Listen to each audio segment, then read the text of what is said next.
Welcome to LOA Today.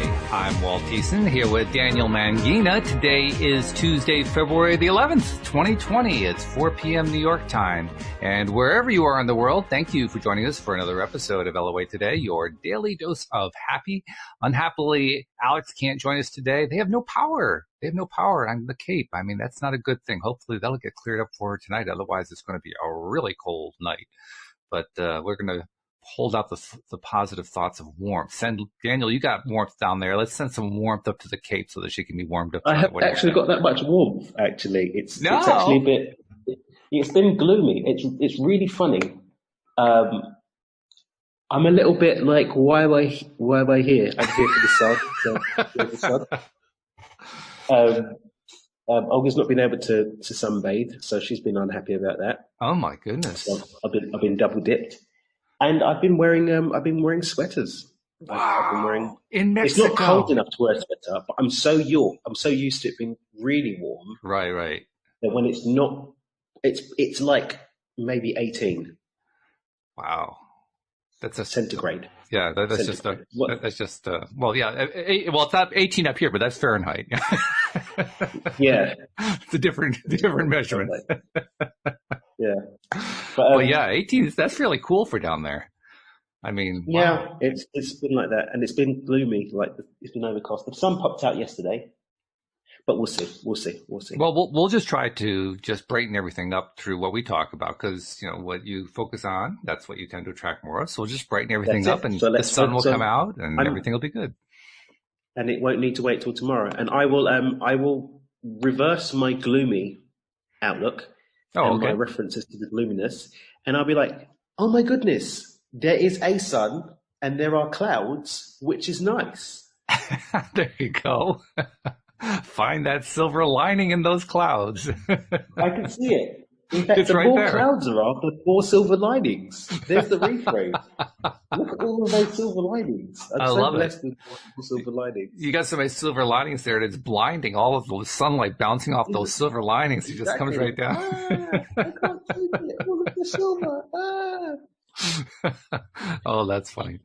So anyway, I didn't really have a clear topic in mind, but we haven't done something in a while on the show that I'm not sure we ever did it with you. But we used to do it quite a bit. We used to do Q&A, as we called it. Sometimes it's where we actually have live streamers who are listening in and they add their own questions. And we do have at least one listener listening to the live stream, so we may get a question that way. But what I like to do sometimes is just go through social media and see what are people posting about, and then try to address it as if we were talking to them, And who knows, maybe they might even listen. You never know. It's just possible. I love a Q&A. I love a Q&A. Yeah, so let's do a little Q&A. So this is, I'm going to draw from the Facebook group called Law of Attraction Changed My Life group, which is a pretty good sized group. They have over 100,000 members. So they usually have something interesting going on. And this one person posts something, talk about silver linings and the lack thereof. This person is not in a good place. This person says, I really don't want to be negative on here, but I need to express how I feel. I'm so tired of being single. All my life I have ever wanted was to be a mom. I'm almost 28 now and still single. In my culture, that is really old to be single. I'm tired and frustrated. I was so positive for so many years through the shame, but things still ended up like this. Now, it's not really a question, but it's more like a condition, a situation, a thought process that is obviously turning fairly chronic. So if you were sitting in front of this person, what would you say? Do you know what? I've actually worked with someone who's in her late 40s, who divorced, hasn't got a child, and like the one thing that she wants is to have a kid. Mm-hmm. The only thing that she really cares about. Yeah. And it doesn't matter about the fact that she's done so many other things. She's created financial freedom for herself. She's about to have she's got the freedom now to start traveling. But what's actually happening is the obsession with this one thing that she hasn't got is actually dragging down the things that she does have, and they're actually starting to turn to crap now. Sure. Yeah. Right. And what I had said to her, which she was kind of doing, which was understanding that the possibility of going forward from here is limited to your beliefs about what's possible going forward from here. Mm-hmm. And so I've got another friend of mine who's in her late 40s, about to hit 50 even, I think, and is still completely confident that she's going to have more kids. She's like, I'm going to have kids into my 60s. Mm-hmm. And she is so confident of that now is in her knowing. She's in her knowing about this as a fact. It's a fact. Her reality is now aligned with this deeply rooted belief that she will continue to have children into her 60s, or I think maybe even later than that she was talking about. Wow, really? She had kids well into her 40s, right? Uh-huh. So with regards to this young lady, I'd said to her, well, at the moment, you're fixed on what's not there, and you've committed to the belief that it's not going to happen for you. And in my standard way of just being real, and as long as that's your belief system, that's what's going to be. Yeah. So if you choose to be so committed to this is what it's going to be, then guess what? This is what it's going to be. Now, if you want to have something different, we can start the work of doing that, but only once you're ready to break your commitment to this current state of being that's showing up as you not having this outcome. Because as it stands, you're not going to have any kids. So this young lady here who's in this group, whose question you just shared, first and foremost, so long as she's so committed to having the story that she's just shared with us, that's going to be her reality. Because the fact is, we experience what our vibrational match to, and our vibrational match is always going to be aligned with what we're committed to doing and being. And so, honestly, if she was in front of me, I would ask her, are you ready to let go of this story? And if she wasn't, I wouldn't say anything else, because that's just what she's going to experience. She's creating a self-fulfilling prophecy. Oh, woe is me. I'm not crapping on. I'm just, oh, woe is me. I'm 28 years old and I don't have a kid. Mm-hmm. Okay. And if this is your outlook on life, then how do you expect to have anything that's going to make you happy? I'm 28 years and I don't have a kid. The world is ending. Now, I know that we've got the whole first world problems thing, and this problem and that problem is all relative. But the fact of the matter is, until you are ready within yourself to move away from the stories that are showing up as who you are, that is all you're going to have. And I personally don't really give energy to anyone that's still so committed to their story that they're not ready to do anything else. So the first thing that we do is support her in breaking free of the attachment to this story, the commitment to playing out this role, because she doesn't have to play it out. She doesn't have to play it out any longer. Love could be around the corner, and the child is just an inception away. And she's got a good 30 years of childbearing years yet. Now, yes, there's the cultural element, but the cultural element only affects you to the level that you actually allow it to affect you emotionally.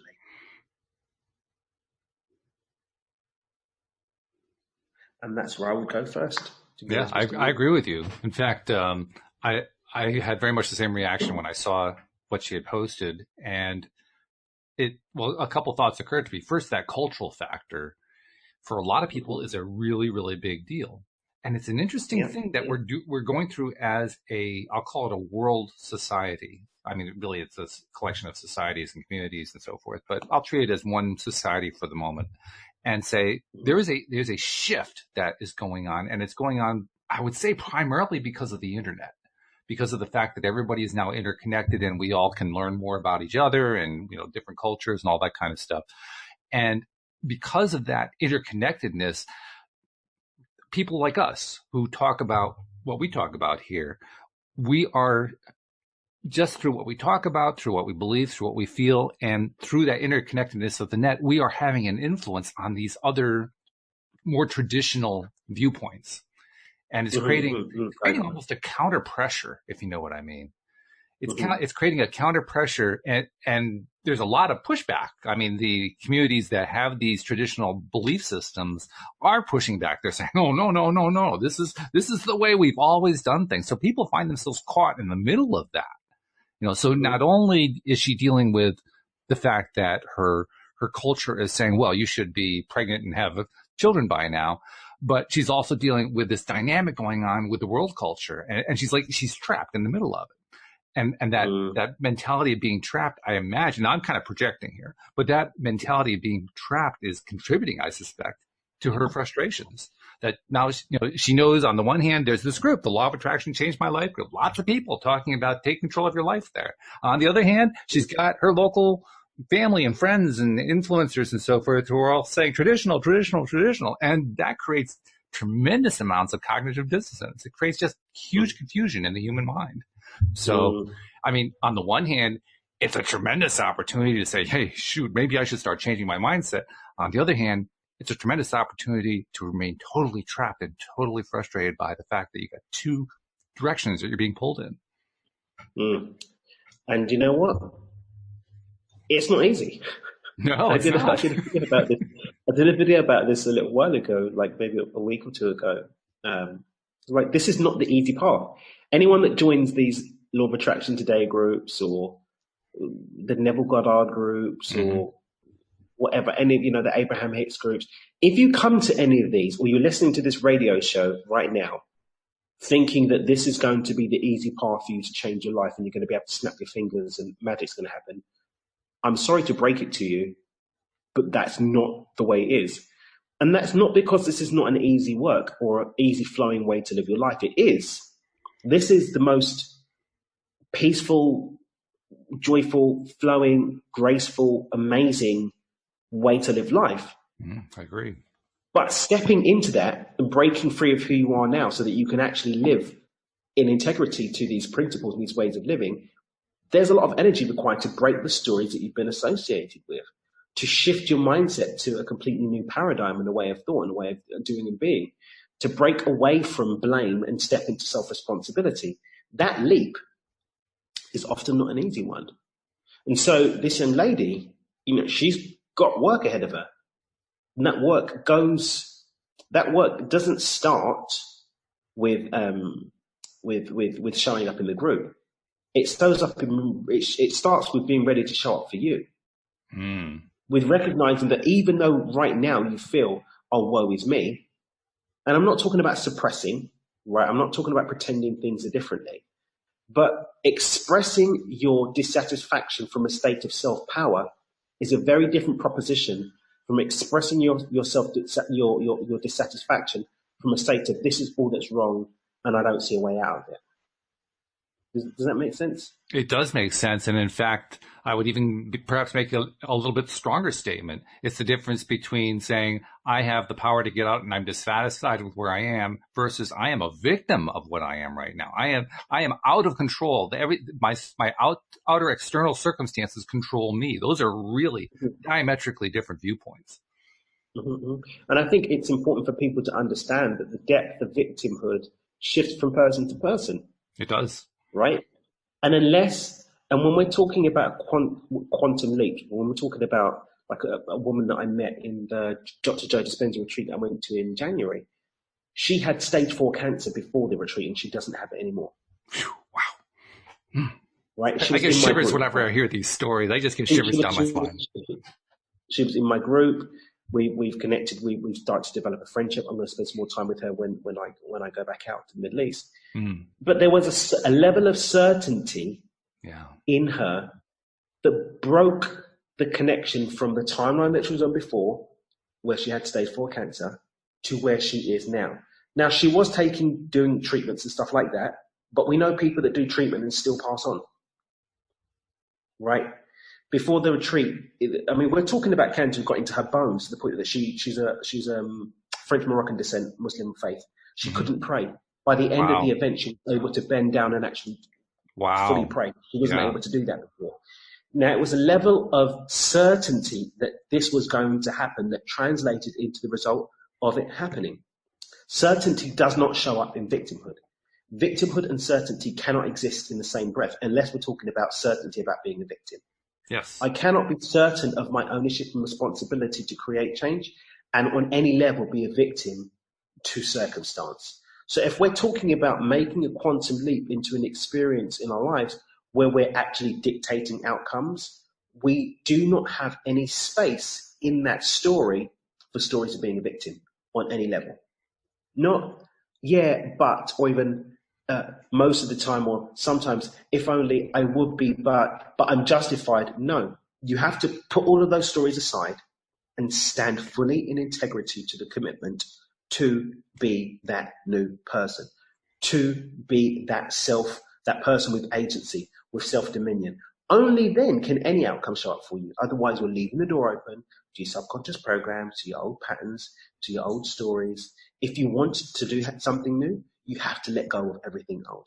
And right now, she's still holding on to the old. And until she's ready to let go of that, and again, I'm not name shaming or like having a go or anything like that. I'm simply stating a fact, not my opinion. In fact, we experience what a vibrational match do.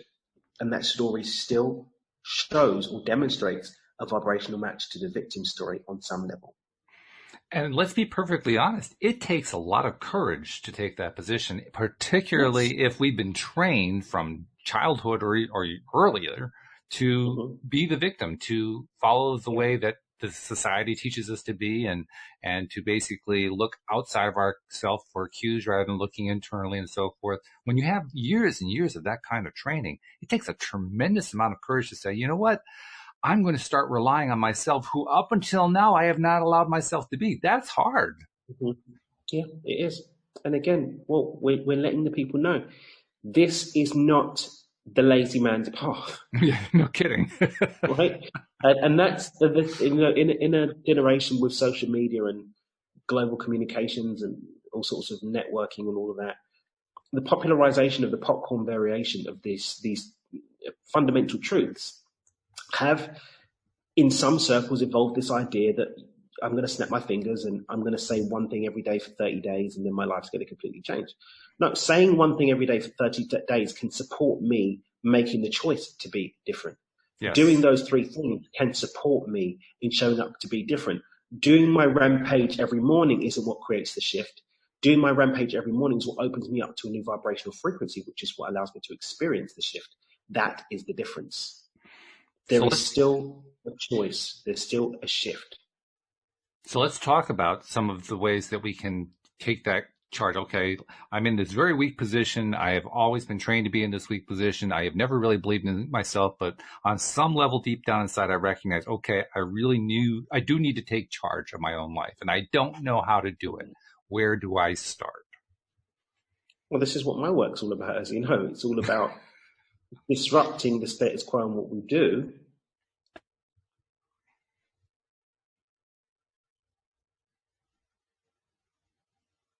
Uh-oh, we got a bit of a freeze up here. I have a feeling he's got a call coming in. He's going to try to clear that one. How soon will he be able to come back? We don't know yet. Daniel, where did you go? Well, I'll tell you what, while he's trying to reconnect, let me take a brief pause here for a commercial message that I normally would not have done, but I want to make sure that we give him a chance to finish his presentation there, and obviously he can't do that till he's reconnected. So, first of all, this is the kind of content you get every single day by being a subscriber to the podcast. And if you're not subscribing, we want you to subscribe. So take a moment, just go to the homepage of our website, loatoday.net. And at the top of the page, you will find instructions on how exactly to become a subscriber. It's about 1 or 2 clicks, really, really simple. And then after that, you get all of our programs streaming right to your smartphone every single day. And then also be sure to check us out on YouTube, because when Daniel's connection is working and when my other co-hosts' connections are working, we are live streaming to YouTube as we are recording these podcasts. And you can actually watch us and see what we're doing and what we're talking about while we're doing the recordings. If you are able to watch us live, we do it Monday through Friday, 4 p.m. New York time. That would be great. We certainly love to have people participate in that. But even if you can't do it live, you can always listen to the recordings. And again, you just do it by subscribing to us on YouTube. So just do a search on YouTube for LOA Today podcast videos. Click on the little bell so that you get notified whenever we are subscribed or whenever we are publishing something, so that as a subscriber, you get that feedback coming right back to you, and you get to watch all of our videos. And that way you can follow us both as a podcast subscriber and as a YouTube subscriber. And I think Daniel has figured out he needs to use a different device, so he's logged in with his phone. Congratulations on figuring out how to connect back in, Daniel. We're glad to have you back. The computer died. Poor computer. I feel so bad for that computer. Yeah. Well, the computer was probably just too cold, is all it was. Yeah, I think the computer broke. like, I'm not going to do this anymore. We got a low volume there, so you're going to have to stay close to your mic. I don't know what's going on there. Okay, I think we're going to have to do what we've had to do, which is what we've had to do. Well, that sounds good, actually. Does it sound good now? Yeah, it sounds very good. Oh, okay. Well, I don't know what happened. I won't do what I was going to do. Yeah, it all cleared up, whatever it is. Brilliant. So anyway, yeah. What was I saying? Before we got rudely interrupted by the internet. Naughty internet. Yeah, well, my work is all about that. It's choosing new outcomes that align with new experiences and breaking free of who we are so that we can step into that in the short term. And then in the long term, actually create a state of being that's ready to keep stepping consistently into new ways of existing rather than being on old patterns and old programs. So, short term, hack it to get what I need and desire now. Long term, shift it so that I don't keep reverting back to stuff that I don't want to experience consciously. And for me, I teach it's a simple 4-step process.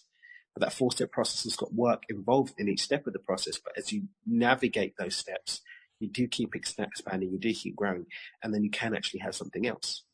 Is mine the only model for it? No. But mine is based on 20 odd years of researching all of the models that I have seen and experienced, and I find it to work for a lot of people. Not for everyone, but generally what I find is that it's people that aren't ready, really, that aren't able to really apply it. And that's an interesting point, too, that you just touched on at the end there, because we mentioned that we don't really know what this person, what answer they would give to the question, are you ready to make the change? Are you ready to shift your perspective? It's quite possible that the answer would be no. And if the answer is no, that's where I think it's incumbent upon us, I think you probably agree with this, to recognize, that's a valid choice. It may not be the choice you and I would have made, but it's a perfectly valid choice. There's nothing wrong with that kind of a choice. This is not right or wrong going on here. This is rather about empowerment, or whether you feel like you need to be more empowered in your life. Mm-hmm. And if you do, then we have a lot to tell you about it. If you don't, then we say, well, then we wish you the best. I hope you have a great life. Exactly. I mean, I've said this a few times. There have been times in my coaching work that I've refunded people at varying stages of the process because they may be verbalizing that they're ready, but the reality that I'm experiencing based on the choices that they're exhibiting shows that they're not. Mm-hmm. And I'm not here to validate victim stories. I'm not here to give my time and energy to just allow you to validate a disempowering story, and I'm not going to take your money for that. That's a personal choice of mine. Sure. But I love that you've touched on something that I think is really important for people to understand. Don't judge yourself for not being ready yet, because that's just going to keep you further away from being ready. Own that you're not ready and be okay with that, and then maybe one day you'll be ready, and maybe one day you won't. And maybe that's just what you choose on some level of consciousness to experience on this time around in a meat suit. Does it really matter? Not if you're not ready to step into it mattering enough to make a different choice. And for some people, they're just not ready to do that. And if you're not ready to do that, okay, you're not ready to do that. That does lead to a theme that we often see, which is, what does it take for somebody to be ready? And often the answer to that is hitting bottom. And bottom, of course, is different for every single person. Mm-hmm. But, usually, I guess the best way to quantify bottom is when you just can't take anymore. You're done. No, this has got to change. I'm done. I can't handle this anymore. I agree. Yeah. And I think you've just found that nail and hit it on the head again. It's, are you ready? Yes or no? And if no, cool. Take a breather, own where you are, and just by owning where you are, you've actually made yourself that little bit more powerful. You do. You've actually stepped that little bit closer to being able to make a different choice going forward. And again, I don't necessarily, in this expression of consciousness, I don't necessarily support or condone, even because I don't have that power over someone else, but it's not what I'm aligned with. But you know what? If at a soul level or another level of consciousness, you've decided to see what it feels like to be a victim for a little bit, cool. Yeah. That's not for me to judge. That's not for me to say anything about. I just choose how deeply I'm going to end up connecting with that energy. And to be honest, I don't have that kind of person around me. It's just my personal choice that I'm very ruthless in the frequency that I allow to be in my experience and the people that I allow into my life, into my world. You have no Ruth. Oh boy, you're a toughie. Yeah, I don't choose that. I don't choose it. I'm not into it. No thanks. But that's just me. Sure. Right. And there are those who are happy to do that. There are those who do the victim dance with others. Mm-hmm. They'll support them and they'll listen to them and they'll join in the energy. No judgment to any of them, but I say no to that for me personally. Exactly. Yeah. And boy, you really touched on it beautifully when you said, even if it's just recognizing that my choice right now is to stay where I am, that is a step forward. That's a really valid point, because truly somebody who has been in the place that we're kind of describing. Now, we're doing this hypothetically. We don't know what the circumstances of that one young woman really are. But hypothetically, somebody who's been in this, caught in between tradition and modern stuff that's going on the internet and is trying to navigate that, that's a person who has a long history in their life of not making choices. Others have made the choices for them. So just by making the choice, I'm going to stay there. You're right. That is empowering. That does actually give you more power just by saying that, because you just shifted a lifetime pattern by a small amount. And the thing is, I did a video on this, and I think Duncan's written the article for me on the back of it. Duncan's my copywriter. He takes my videos and makes them into written word. He's really great at communicating the spirit of it in a way that makes sense. But this is one of the things I covered in that piece. It's saying I'm going to stay here means that you've consciously chosen to stay here, versus running on a subconscious program, I've just ended up staying here. Yeah. So you're standing in your power. Yeah. And if that's the only micro shift that you make towards self-power in this lifetime, you have changed the game for yourself, because you have a new baseline. That's right. That even when I decide to watch Netflix and eat cherry pie all day with beer and not really do anything, I've consciously chosen to do that. And so I'm no longer a victim to circumstance. I'm no longer riding on the waves of life unpredictably. I have chosen. This is what I choose. And that is more powerful even than someone that's meditating every morning on autopilot and not making different choices. That's more powerful than someone that does their rampage every day on autopilot, right? Because you are consciously in the driver's seat of your experience. Yeah. And that's a very, very powerful place to be. Interesting you should mention meditation, because that's actually from the second post that I wanted to address that I found on Facebook, because the person was asking, has anybody here ever really had any benefit from meditating? Mm-hmm. I know that's kind of right in the wheelhouse, but I couldn't resist asking that one. That's a funny one. Because sometimes we're looking for a magical thing to come from the back of our meditation versus just enjoying the process of meditating. I was speaking to a young lady who's in one of my programs today. We're speaking about a project. I'm hiring her to do something for me, a secret project, which you find out about in a couple of months. Secret project. Secret project. But wink, wink, nudge, nudge. All right. Nudge, nudge, wink. And it was really funny because she was like, she did her taxes for 2019. And she just wanted to thank me because it's the first year that she's actually made profit in her business. And she was just so happy. I've done it. I've made profit in my business, blah, blah, blah. Congratulations to her. Yeah, she's a real star. And again, the thing I love about she's my go-to story. When I talk about like my wins in my Micro to Millions program, she's like because I've got people that are in six figures in the program right now. One guy reported again, he's up over 500,000, a couple of guys at hundreds of thousands. And, I'm not talking like they're just 100, I'm talking about like hundreds of thousands of people that got tens of thousands and they cleared debt and they're creating financial freedom. I've got another woman she's on the cuff now. We're just sorting out the last bits for her to get into her financial freedom. So she's already put her notice in her job. She's moving to a new part of the country, and wow. she's got freedom on. Yeah. So, and I love these guys and I celebrate them. I really, really do. But stories like this person really excite me more because she's got a renewed relationship with her parents. She's out of scarcity and lack. Because at the beginning, I used to offer subscription payments on the program. She didn't even have the $100 a month for the subscription payments in the beginning. Yeah. She didn't have that, right? But now she's got a thriving business that's making her some money. She's just got into a new relationship with someone that actually supports her and loves her and makes her happy, and all this other really good stuff that's happening. But it wasn't because she was chasing something sexy. It's that she just kept showing up and doing the work every day. She wasn't running off into the future looking for this sexy outcome. She was just showing up and doing the work every day. Even when we're talking about this new relationship today, because she was soon updating me what's been happening, and I just reminded her, don't start future pacing yourself into, are we going to get married? Are we going to have 20 million children? Where the kid's going to go to school? Blah, blah, blah, blah, blah.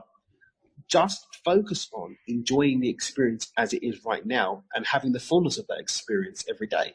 They're going to go and do something really fun this weekend. They're going to Universal Studios this weekend. Kidding. Oh, that's great. Yeah. He's taking Universal Studios. They're from down that part of the country. Okay. And I'm like, just enjoy the heck out of your time at Universal Studios. Absolutely. Right? Yeah. If you're going to enjoy every time that you speak to him on the phone, she's like, I laugh more than I've ever laughed before. Enjoy every experience of laughter and just keep moving into that and moving into that. I had a similar conversation with another young lady that I work with as well.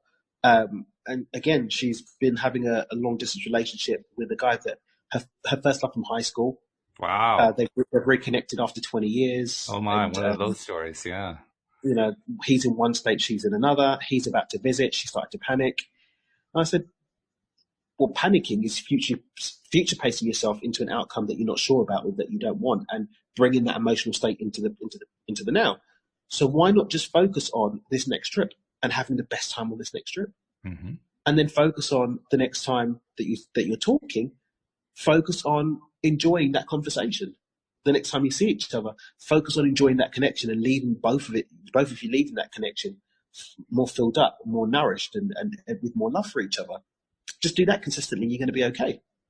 So for this person that's very long way round, but for this person that's asking, have you seen any results from meditation? For anyone that's got a practice or a daily habit that they're introducing, let go of tying yourself to, is it going to do this and is it going to do that? Be intentional about who you want to be.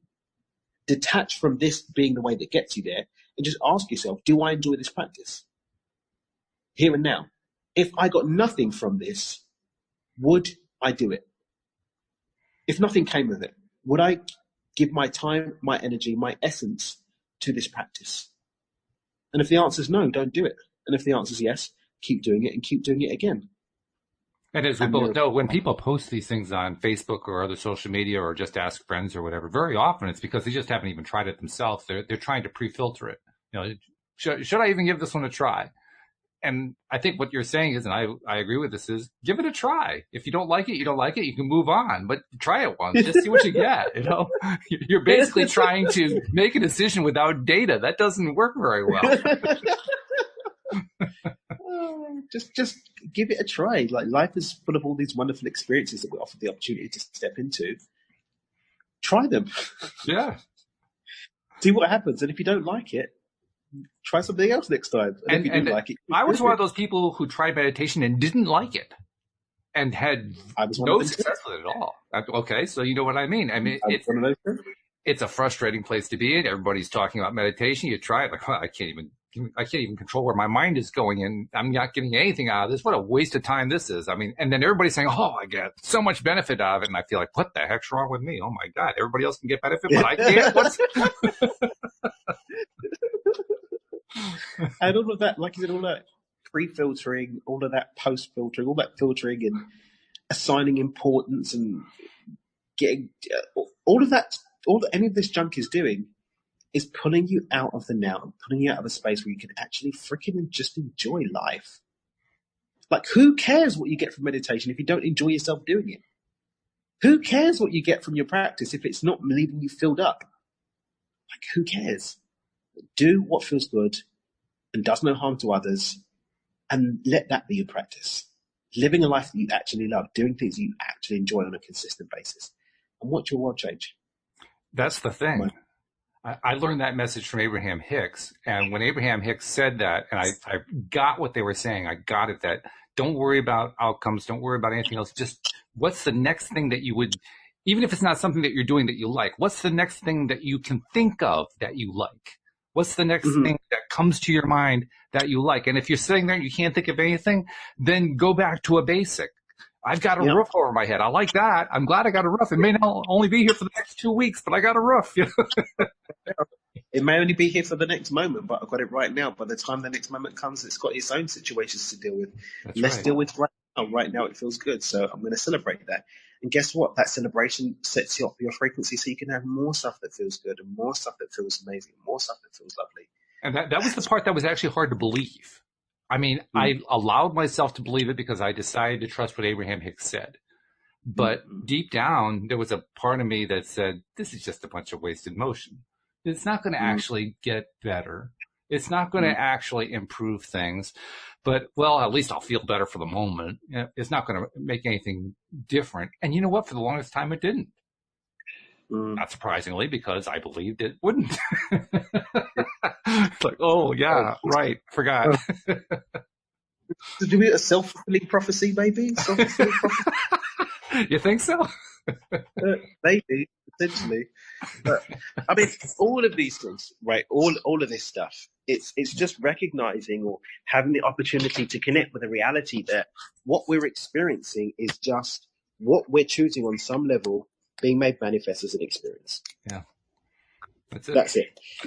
And when we're basing all of that in stuff that just feels good, then we're setting ourselves up for a much better experience and getting tied up in stories and narratives around stuff that doesn't actually feel good. So why don't we just spend a bit more time connecting with stuff that feels good? And the more time we spend doing that, the more amazing life can be. I think the more we're opened up to life being more fun, being more joyful, more playful, and just more something that we want to do, more something that we choose, versus something that we're just in because it's just where we are, or we're in because we don't believe we're worth anything more. We're just in because this is the hand that we were dealt. Right. One of the things that really surprised me during my own growth process in this arena was coming to recognize that what I thought was, or what I previously believed was me being positive, was actually me being negative. And an example of that would be, I would say, I feel good about, well, for me, it would have been, I feel good about the idea of government being less, of government being smaller. And I thought that was a positive. It didn't occur to me that I was basically pushing against something I didn't like. That never entered my mind. In order to do that, you have to have a negative that you're running away from, right? That's right. Yeah. Yeah. When I came to that recognition, then I said to myself, and by the way, again, it was an Abraham Hicks message that pointed out to me, no, you're really focusing on the negative. Then I had to ask myself, well, what do I like positively? And that was a challenge at first because I couldn't think of anything. I had framed everything in terms of what I didn't like. So it's actually a skill I found that you kind of have to develop. You have to develop the skill of saying, okay, I'm going to stop for a moment. Yes, I've identified X and I know I don't like X. What do I like instead of X? You actually have to start almost like when you're riding a bicycle the first time. Okay, I'm going to put my feet on either side and I got to work the pedals. And you basically think through the whole process. I had to think through the process of how do I identify what it is that I like? In fact, it's one of my favorite things is if somebody kind of comes at me with political stuff, which these days it just kind of rolls off me. I don't really care about it anymore. But if somebody comes at me and they're kind of hammering me about it, one of my favorite things to do to trip them up is to ask them, what do you like politically? And then they'll come at me with something that they don't like and how they want it to be different. And I'll say, no, that's what you don't like. What do you like? And then watching the brains go,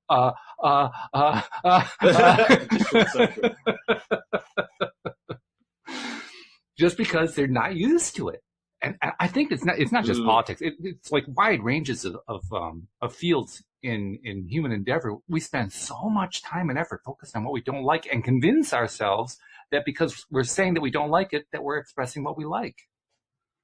And you know what? The funny thing is that it's okay to look at what you don't like for a moment in order to allow it to inform what you do like. Yeah. But it depends on the energy that you're bringing to it, right? Because sometimes that's a starting point for working at what you do want. But how are you engaging with it? Are you present and mindful? And from a space of playfulness saying, okay, I understand I don't like that. Wouldn't it be fun to see what the opposite of that is? Why don't I play with that a little bit? What's the opposite of this? Well, the opposite is that. That feels good. Thank you very much, what I don't like, for showing me what I do like. True. And now you've got a loving transition into something else. Yeah. So it's not necessarily about suppressing the fact that we don't have dislikes. We're going to have things that we don't like. We're going to have contrasting views, right, or contrasting relationships with things. But a contrasting relationship doesn't have to be a disempowering experience that throws up our vibration. It can be something that we just witness. Oh, that's a contrasting experience to what I desire. Cool. Because that's part of life. There is contrast. There are things that we're going to enjoy and things that we don't enjoy. Things that we enjoy and things that we enjoy more. That's the way it is. There's going to be people that we don't resonate with. There's nothing wrong with that. If I'm framing that in terms of this is a human, it doesn't have to affect how I treat them as a human. It doesn't have to affect my thought quality. It doesn't have to affect how I relate to them in those instances that I have to relate to them, or that, life puts our paths crossing so that I relate to them. I can still deal with them as a decent human being. Doesn't mean I have to have them in my house to join me for my cherry pie and beer. I don't have to do that. They can have their own beer or their own cherry pie somewhere else. Maybe Absolutely. They like apple. Who knows? But the fact of the matter is that I can allow these experiences to inform me making a choice that is aligned with what I want to experience. That's number one. And the second piece of that is I can still have these things and not allow it to affect me in a disempowering way. That's right. Contrast is allowed. Nay, contrast is going to be there. But it doesn't have to inform how I show up. It doesn't have to inform how I live my life. And it doesn't have to inform where I place and direct my thoughts. But for people, like you said, that had no experience of actually choosing what they like and only have their attention and energy focused on what they don't want, then there is something to be said for that, because you can't stand in your power. I don't see a way that you can conceivably stand in your power and be in that space of perpetual victim. Yeah, you can't. I don't like, aka my environment is only populated with things I don't like. Yeah, it's basically the difference between recognizing that I don't like something for the purpose of springboarding into what I do like versus living in what I don't like and pretending that I like the opposite of it. Yeah. and they're entirely different ways of living. Exactly, because on the one hand, what we could say is the experience you're talking about of realizing, hang on a minute, everything is what I don't like. It's the subconscious mind hiding with you being this victim that has a reality that they don't like. Exactly. And giving you this fancy covering of, this is the opposite. So, this is for them. So it's okay. It's okay. This is to keep you occupied. Yeah. But what's really happening is, no, you're in a victimhood. And in that space of victimhood, you are running on a story that says my life has only got things in it that I don't like. There's nothing in my life that I like. Exactly. And there's probably going to be other layers to that, whether it's I'm unworthy, I'm not allowed to have this or whatever. There's probably a story running underneath it, a narrative underneath it, which is okay. And it's not necessarily even to understand what that narrative is, so much as to make the choice here and now to not give your power away to that narrative, not be a slave to it. And by the way, there is a very strong clue that even the non-intuitive can recognize when they're trying to figure out, well, am I really in a place where I really do think that everything is just, the opposite of a negative, and I'm just thinking about it in those terms? It's very simple. If you're looking around and you're seeing most of your life is about a bunch of stuff that is the negative that you're thinking about the opposite of, then guess what? Yes, you are focused on that. That's what you brought into your life. That's how I finally made the connection. Like, oh my God, I've been doing this all along and I didn't even know it. But at least I knew, because the evidence of my life had shown it to me. And that was a tremendously powerful experience. Yeah. Brilliant. Okay, let's see. We've got another post here. We got about 15 minutes left or so. This is somebody who says, "Hi, everyone. I need help. I've been trying to keep my focus on the law of attraction. I've been working on it for a long time, but I am unable to focus on positive things because I'm depressed. My depression is something I've been fighting with for a long time. Does anyone have tips on how I can, despite being depressed, still focus on beautiful things and positive things? I always felt like life was unfair and that I never will or can be happy. I hope you guys can help me or give me tips. It's been hard. Thank you." So this is a real situation for a lot of people. Mm-hmm. I actually recorded for my Do It With Dan podcast a second episode yesterday with the powerhouse of a woman who's now become a dear friend. She does NLP, hypnotherapy, and timeline therapy, and mixes in spirituality and other really cool stuff. She's just amazing. She's based in the UK, really cool woman. And it was interesting because she shared more of her story in the episode we recorded yesterday that I didn't know. Oh. And that's that she'd actually suffered from clinical depression since the age of about 5. Wow. Oh, my. As in clinical, not you're a bit sad, you're a sad child, as in like diagnosed. Therapy, moved on to medication, diagnosed, since the age of 5. Yeah. She's broken free from that, living a completely different experience now. And we touched, this is one of the things we ended because it was quite big, the episode yesterday. For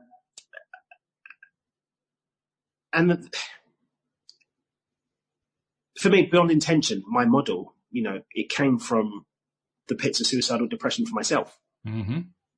Right? So I sympathize with people in dark places, but it's not an excuse. And I'm not sympathizing as someone that's from the outside looking in. I'm sympathizing as someone that the only reason why I didn't commit suicide is because I didn't want to fail at something else, and actually ended up overanalyzing myself out of the act of suicide because I didn't have a surefire way of doing it. Honestly, Walt, if I had a gun or so my options were limited at the time.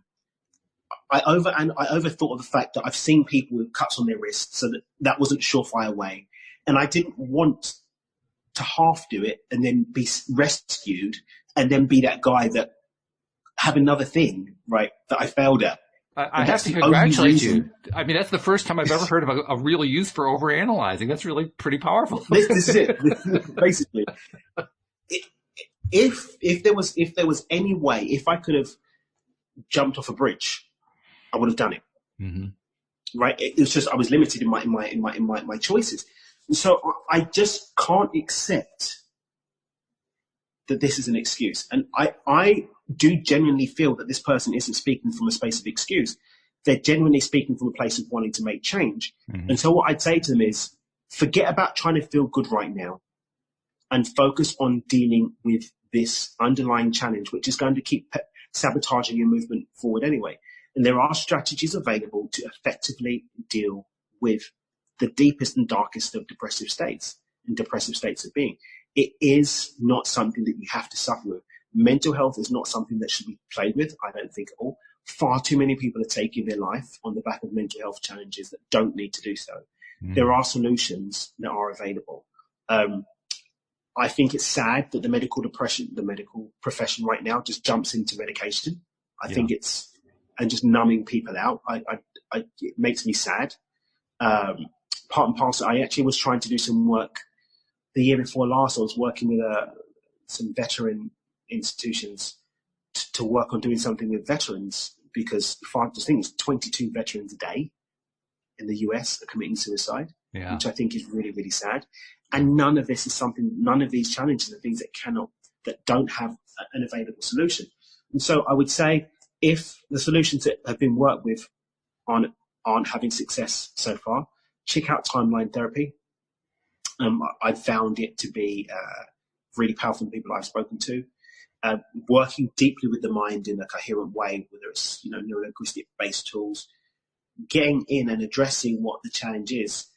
It could be a deeper energetic challenge that's being represented there, which may be served by different forms of energy work to supplement work with the mind.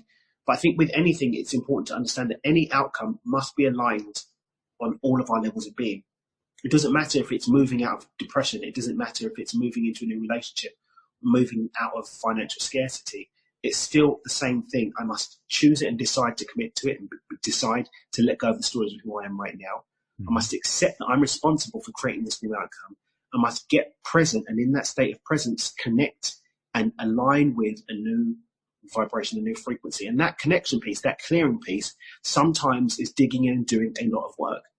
So for this person, if I was giving them beyond intention, it'll be choose. So it'll be choosing to be emotionally balanced or free to experience joy, for example.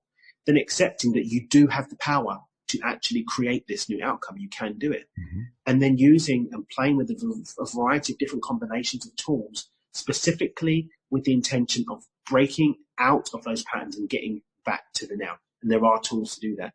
Once you're clear, then you can start imprinting new feelings. Then you can start thinking about feeling good. Then you can start thinking about connecting to all this. But so long as you're in the pits of despair, that's someone that's been in that place really does recognize that you can fall into. There's always going to be this challenge, or you're going to end up reverting back to it. Deal with it. You have the opportunity here to deal with it. There are tools that can support that. I'm not a medical professional. I'm not giving anyone medical advice or professional advice, but I'm saying from personal experience, there are solutions. Set the intention even of finding the right solution and connect with the outcome of finding the right solution and allow the opportunity to come to you. There are 8 billion people in the world and infinite possibilities. The solution and the optimal path to you finding it is available. Maybe start there first and go forward. By the way, you mentioned people suffering from severe depression like you went through, people who were suicidal like you went through. And as you point out, we're not medical professionals here. However, there are resources immediately available for people who are on the edge of suicide. So we should point that out. You just go to Google and do a search on assistance with preventing suicide or something along that line, some kind of search like that, and stuff will pop up in your own area. Phone numbers you can call toll free and so forth to basically be talked off the ledge. And not only that, given ideas on how you can get out of this terrible place that you're in right now. Mm-hmm. Also, you mentioned the tools. One of those wonderful tools is YouTube.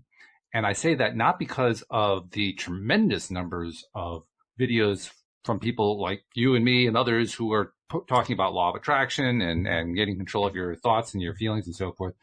But there are also videos like, for instance, a gentleman who came on the show about 2 weeks ago through the auspices of Linda Armstrong, who does the Friday show with me. She brought on Chief Harold Peck, who was a five-term. He was in for five times in the military. What do they call that? Each time that they go through, I can't think what that's called. Tours, 5 tours. 5 tours. He went through 5 tours in the military, and he was eventually just honorably discharged, but kicked out because his body had broken down so severely that he really wasn't useful to the military anymore. And he originally thought he was going to go into real estate. That lasted about a week. And he was in depression. His marriage broke up. He became alienated from his kids. I mean, everything just fell apart on him. And fortunately, he was able to get some help, including from Linda, and turned his life around. And now he does YouTube videos aimed at fellow veterans going through PTSD and other things that come out of being a veteran. And there's really nothing as powerful as talking to somebody else who's gone through the same thing you have and come out the other side. I mean, it's like a joke that was once told on the television series The West Wing. I thought it was a wonderful story/joke. It was told to make a point, but the joke goes like this. The guy is walking on the street and he falls through a hole in the sidewalk and falls down like 10 feet and he can't get out. He can't find any way out. And as he's sitting there, he sees a doctor walk by. He says, "Doctor, I'm stuck down in this hole. Can you help me out?" The doctor writes him a prescription, throws it into the hole and walks on. Mm-hmm. He sits there for a while and then a minister comes by and he says, "Father, can you help me? I'm down stuck in this hole." The minister writes him, the priest writes him a what do you call it? Bible verse. A what? Bible verse? Scripture? A Bible verse, sure. Yeah, or a prayer. Actually, a prayer is where I was going. Writes a prayer, throws it into the hole, and moves on. Finally, our friend down in the hole sees his friend walking by and says, Joe, I'm stuck down this hole. Can you help me out? And Joe jumps into the hole. And he says, are you stupid? Now we're both stuck in the hole. And Joe says, yeah, but I've been down here before and I know the way out.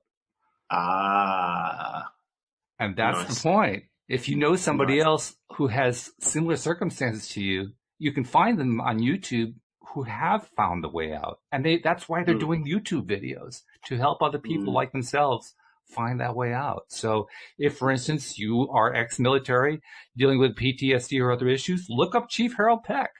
He's got a growing following, and man, I mean, he just calls it like it is. I mean, you and I talk nice and clean, and this guy is like every third word is a filthy word out of his mouth, but he says it straight. I mean, he's just a straight talker. Nice and clean on your show.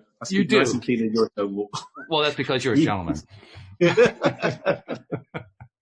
Harold he just says it like it is, and he says it in a way that somebody else who's been in the military would get. Because it'd be so familiar to them. And he even speaks woo-woo, which is, to this day, it blows his mind that he does that.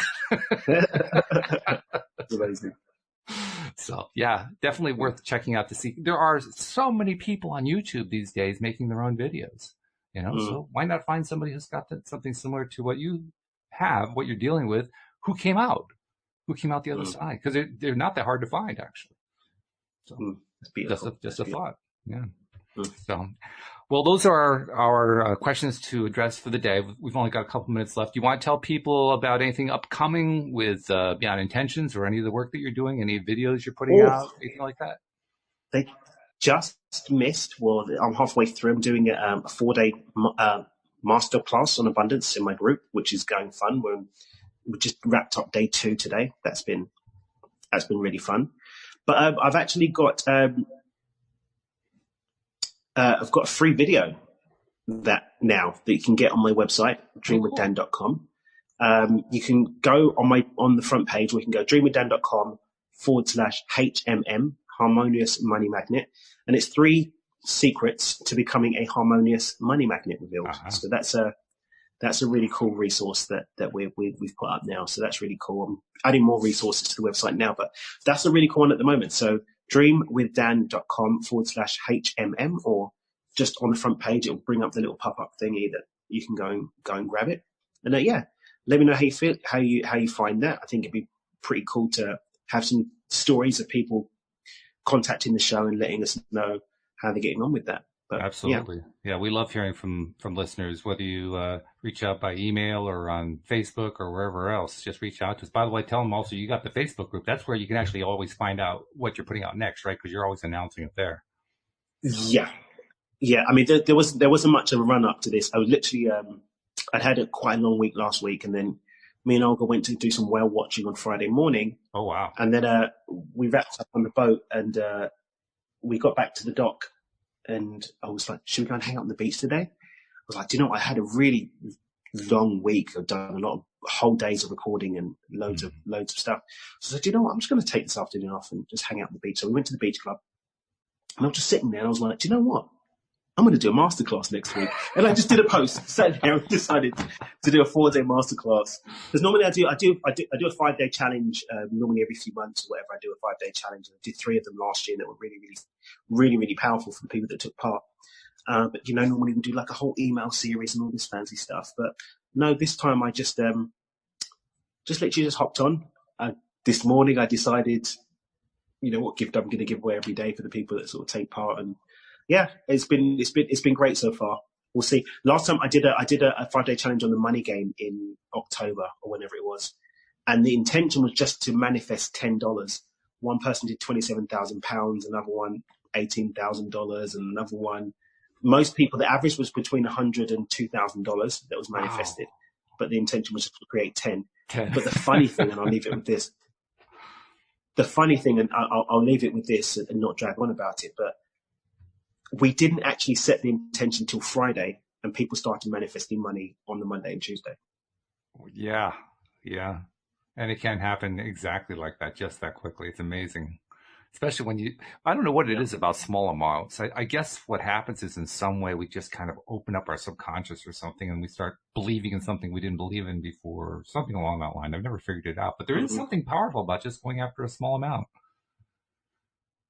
That's what my micro-shifting principle is all about, reducing the importance, reducing the stress levels, going through that baby step and then compounding that and getting the evidence so that you're able to create more. Very cool.